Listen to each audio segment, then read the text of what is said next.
first guy coming to the stage. A lot of you came to see him, and he's a very funny man. So give it up for the comedy of Mr. Joe Leary, folks. Look at me, Joe Leary.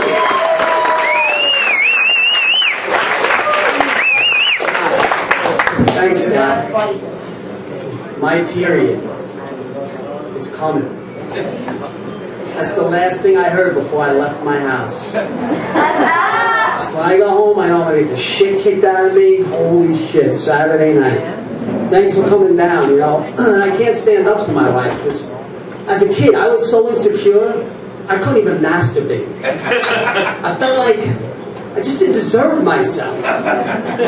You know, now that I'm married with kids, you know, masturbation takes on a whole new meaning to me. But, I mean, I like to call it me time.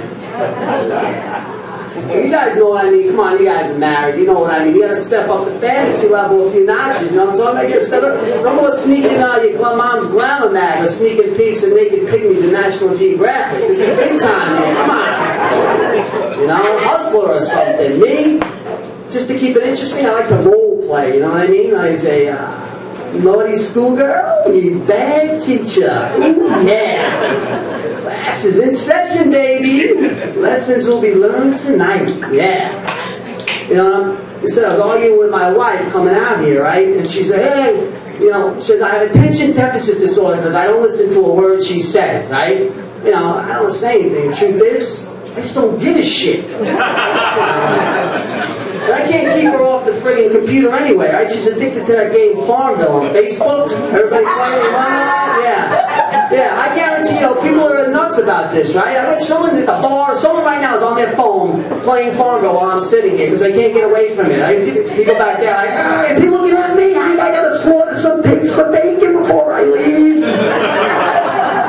My wife is crazy, man, crazy. The alarm clock goes off, 4 a.m. I'm like, what the fuck are you doing? I have to harvest my strawberries or they'll die. This woman cannot boil an egg. Yet she's got acres and acres of virtual crops and farm animals, all types, just like a regular land baron. You know, meanwhile, the scary thing is sometimes she thinks it's real. You know, honey, I'm going to get some milk at the store. Oh, don't worry, take it from one of my cows. A job. You know, look, and the point is, it's what she enjoys. It's part of her life, right? And I want to share in her life. I want to be a part of this. So I got my own farm. Just so we communicate, I became her neighbor. Now I'm up at 4 a.m. harvesting crops. And this is how we communicate all the time. We barely talk. You know, we're sitting there, she's like, Joe, can you send me 5 nails to finish my barn raising? Oh, of course, my sweet Farmville wife. You know, now we don't talk at all. We don't even talk at all. We just text. Everything's text message. Text. I'm upstairs, she's downstairs. What are you doing? Nothing. What are you doing? Nothing. What do you want to eat for dinner? I don't know. Pizza? All right.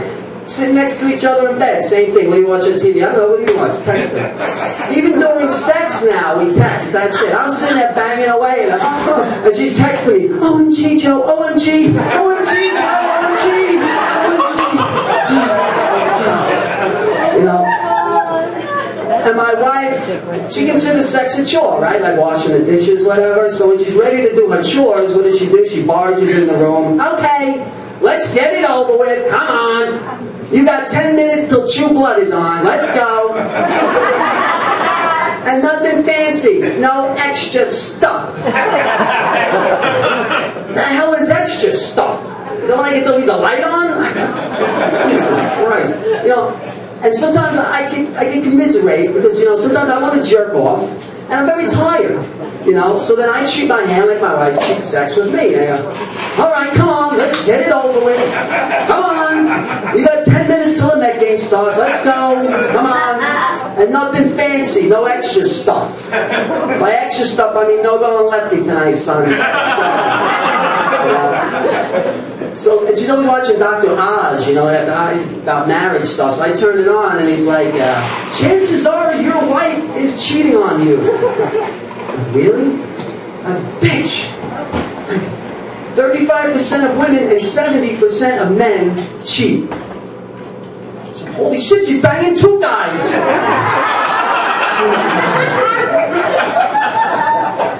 So I decided I'm going to make a sex tape of me and my wife, which I did, right? But of course, I didn't tell her I was making this sex tape, because that would be considered extra stuff.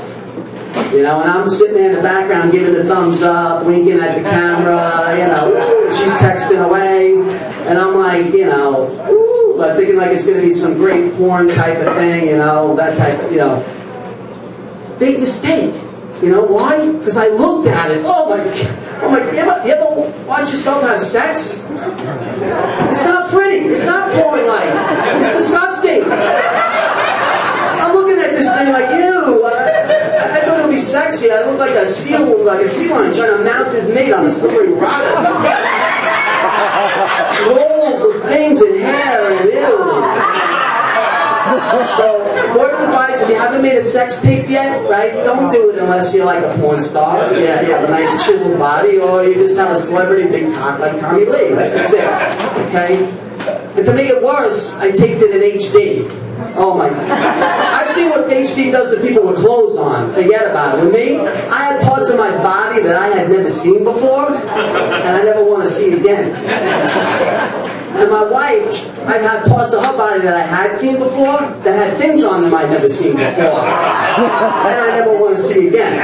Dude. Oh my God. So the other thing she brought up with me was wills. She wanted to create some wills because we're getting older. And she's like, oh, Joe, you know, I was thinking about it. I can't go on without you, so I hope I die first.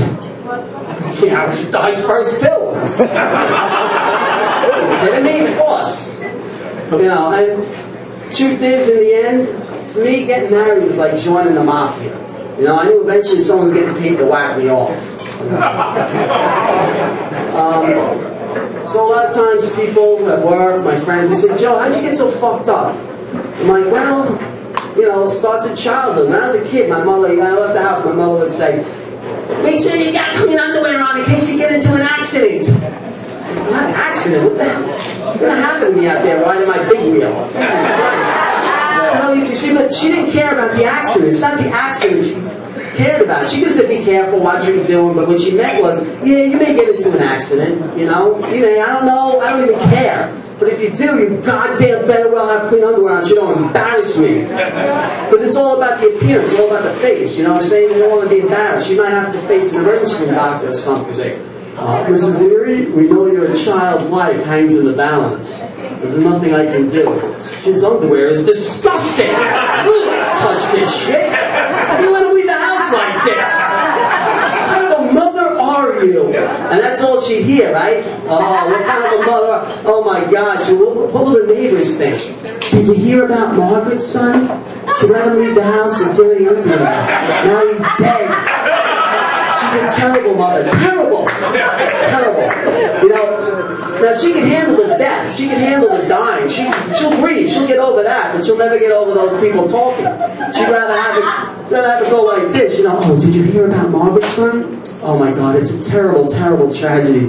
But she did all she could do. She did it all. When he passed, he had clean underwear on. So she's a good mother. A good mother.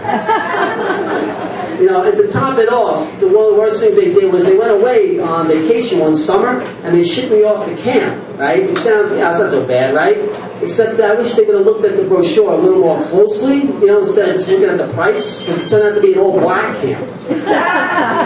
I'm like, holy shit, you know, would have been so bad, but race relations 1973 aren't too good, you know what I'm saying? All the counselors had afros, they carried switchblades, they wore t-shirts that said, kill Whitey, you know? First day I walk off the bus, I'm like, holy shit. One of these things is not like other. These things just does not belong. And you know, honestly, after the first few beatings, it wasn't too bad. You know, I made a good friend, Jamal, and Jamal took me under his wing, taught me some things. I got to stick it to the man. You know, he protected me, made me his bitch. You know, and in the long run, it was a learning experience. You know what I'm saying? It was learning. I learned how to be a minority. I learned how to be a minority. Growing up in an all-white town, you know, I didn't know anything about black culture or how oppressed black people feel. Now I did. You know, and it was a two-way street, really. It was a two-way street because, you know, they taught me how it was to be a minority, and I taught them how to play hockey and read. It worked out pretty well. Let's see. Oh, yeah, I'm watching TV the other day. It's still shoving the male impotence commercial stuff down our throat, right? But it's kind of insulting to me and anyone getting up to 50 years old, because if you look at those commercials, everyone on those commercials are the hottest 50-year-olds on the face of the planet. This does not represent real society, you know what I'm saying? I mean, I look at this woman, she's the hottest 58-year-old I've ever seen. You know, she's hotter than my wife at 28. I don't need a pill to bang this woman. Why does he need one? They get like reality. You know, when I think of men in their, you know, I'm getting close, but when I think of men in their 50s, I think of like a bald, hairy-chested, fat guy named Murray, you know, like Kenny. Drinking his Rheingold beer and his lazy boy, burping and farting, but you know, he's got his wife Selma in a house coat and curlers with the glasses with the chain hanging down, who talks like this after years of smoking. Hey Murray, get up here and get it over with before Leno starts. You know? These are the people that need the pills, you know? And I got news for you, impotence pills ain't gonna help them too much. Yeah, it'll give the guy a boner, but they can still see each other. They can still see that he's a fat, you know, she sees he's a fat bald fuck and he's, you know, he's Murray. So, you know, I think maybe they should give him some LSD. Let him trip a little bit, you know what I'm saying? Let him escape reality, you know? Maybe he should be like, you know, Murray, when did you get so hot? Forget Leno, take your time. And one thing about these commercials, too, is that, you know, the sex always starts so innocently. You know, the girl is washing the dishes, the guy comes up to help her, and there's an innocent brush on the arm, and then the look. And in his head, he's thinking, holy shit, when did I take that fucking pill? And her face, and behind her face, she's thinking, oh, this limp dick bastard took his pills. I'm ready to go. But, you know, the next shot, they're on a dewy meadow in bathtubs holding hands at sunset. Like, who the fuck does this happen to after sex? Most old people, they hope not to break a hip during sex. You know, or maybe lose your dentures in a disgusting place. You know? Sorry. But if you're like my friend Kevin back there, you hope you don't wake up the next day hungover with dried spaghetti throw up in your hair.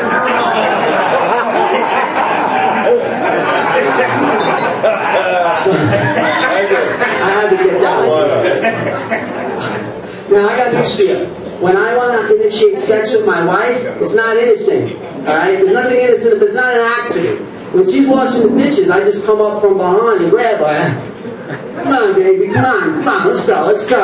Come on, stop, the kids are gonna hear, I'll take care of you later. Very romantic, I know. And guess what?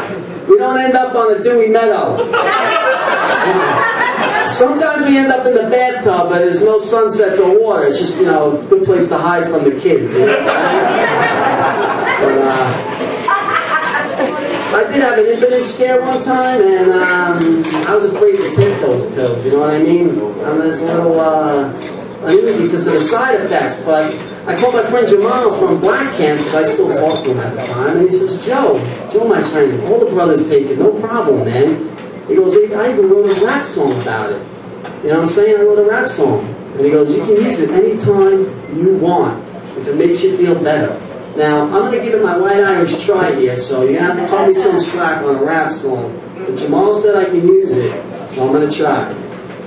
We got the rap song going or no? I think we lost our DJ. He's coming. Alright, so Jamal said, Joe, don't take it, all the brothers take it. The only problem you're going to have is our size of pill is like this. We got to take pills this size. Okay? That's my bad kill time black Joe, dick black Joe thing. Until the DJ comes, just stop.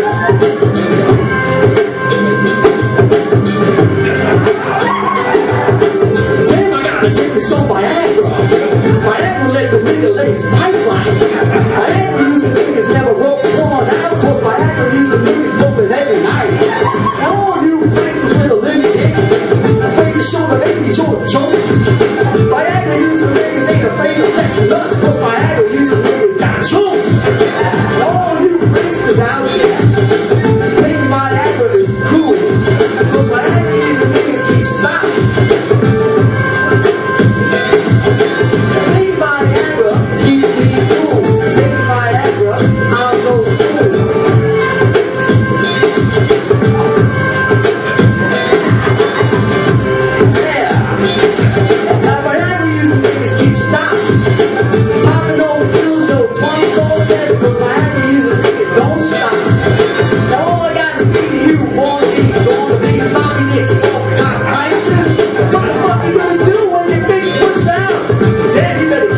my hand.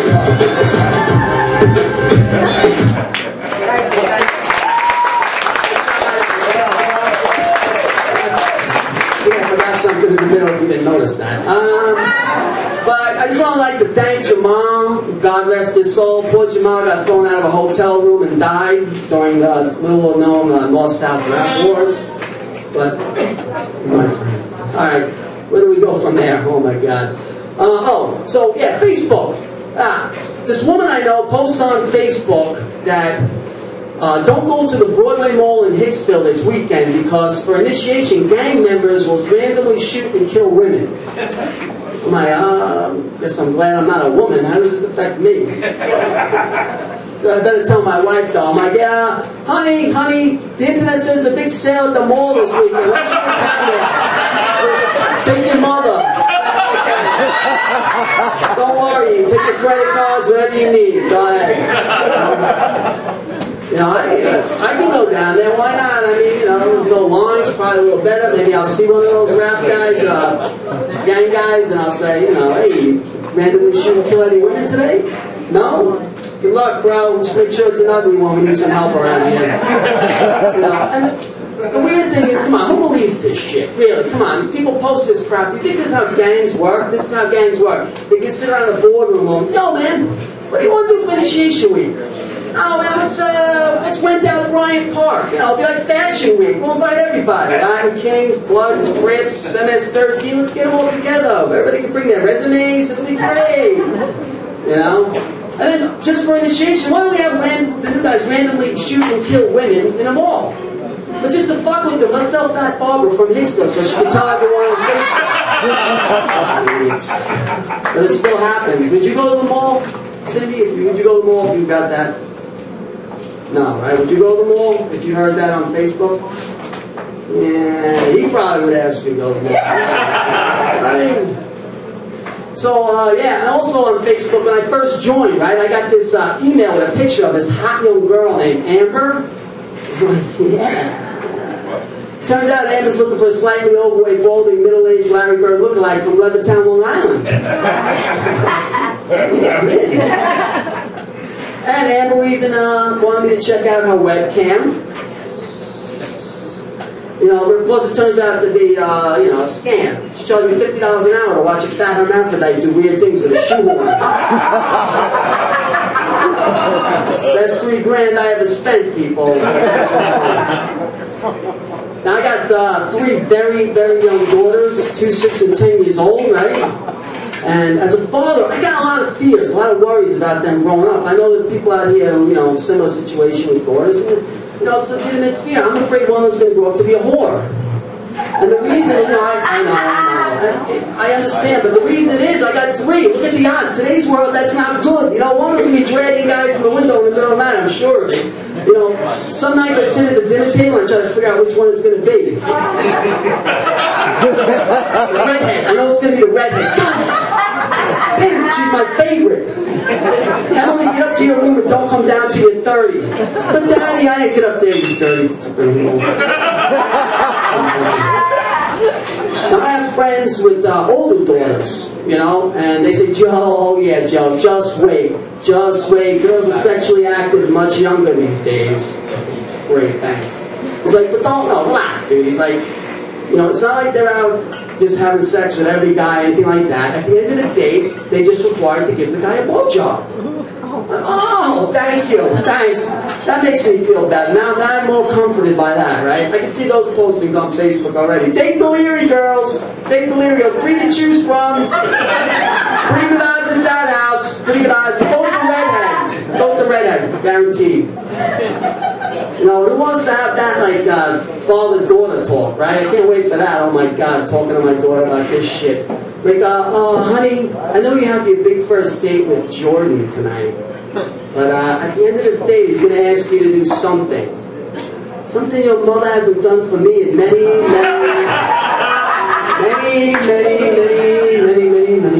Sorry, I'm not sure if there was enough many's. But, honey, you listening to Daddy? You listening? At the end of this day, he's going to ask you to do something, and Daddy has one piece of advice. Swallow. No. Yes, I know. Boys will respect you. Now I hear you saying, should we call Child Protective Services when we get home on this idiot? What are we doing? What's he doing? It's just fatherly advice. Have you been listening? My mother's obviously not going to help out in this situation. Jesus Christ. Also, there's no, look at the world we live in today. Even the dolls they sell today are sexual in nature, right? I mean, I can't even get, look, I brought one with me. Look at this thing. Look at this. This is what my 6-year-old daughter wants me to buy. Look at this thing. You know, they call these dolls brats. Right? They should call them whores. Looks like the girl in high school voted most likely to get herpes. You know, they give them these names like Sasha, Yasmin, this one Chloe, whore names. And they're, sorry, there are any Sashas in the room? And of course they have hobbies, and their hobbies include smoking weed, piercings, getting triple teamed by black guys named Samson. They go, oh, honey, Daddy bought you a new doll to play with. Here you go. Now go learn to be a whore. There you go. There you go. Oh, don't forget your shoehorn, honey. You know, as a father, you know, I'd rather buy them a doll named Agnes. You know what I mean? Dresses like a Jehovah's Witness. You know? I wish our hobby should include sewing, reading the Bible, and celibacy. But as a kid, there were only like maybe 2 dolls, right? G.I. Joe and Barbie. Except, oh, there was another one, Big Jim and the Big Jim Camper. Anybody remember that one? That was for gay kids, though. Big Jim. No one ever knew what happened to Big Jim and his camper, but I know it was gay. So we only count G.I. Joe and Barbie. Let me tell you something. Barbie got me through puberty. Without Barbie, I would have been in a lot of trouble as a kid. You know, so what I used to do is I used to sneak in my sister's room, and I would steal her Barbie, and I would take it into the bathtub with me. I'd be like, oh, hi, Miss Barbie. How are you? Miss Barbie, would you like to say hi to Mr. Wee Wee? You would? That's great, Miss Barbie. Miss Barbie, why don't you give Mr. Wee Wee a big kiss on the head? What's that, Barbie? You just want to be friends. Probably the slut doll would do it. Alright, so last but not least, I'm not allowed to read Disney stories to my kids anymore. You know, I'm not allowed to read bedtime stories. You probably figured that out by why I tell them to swallow. But when I did, my daughter would say something like, oh, Daddy, will I live happily ever after like Cinderella? Sorry, honey. Now, what happens after the Cinderella, she grows a mustache and gains 100 pounds. Don't worry about it. Oh, Daddy dear, why did the hunter kill Bambi's mommy? No. First of all, dear, it wasn't a hunter, okay? You see, Bambi's daddy wanted a divorce. Now, he lives in the woods of upstate New York, and he knew that bitch would take half the forest. So he hired a hitman. I'd just like to say thanks for coming out, for supporting us tonight. I really appreciate it.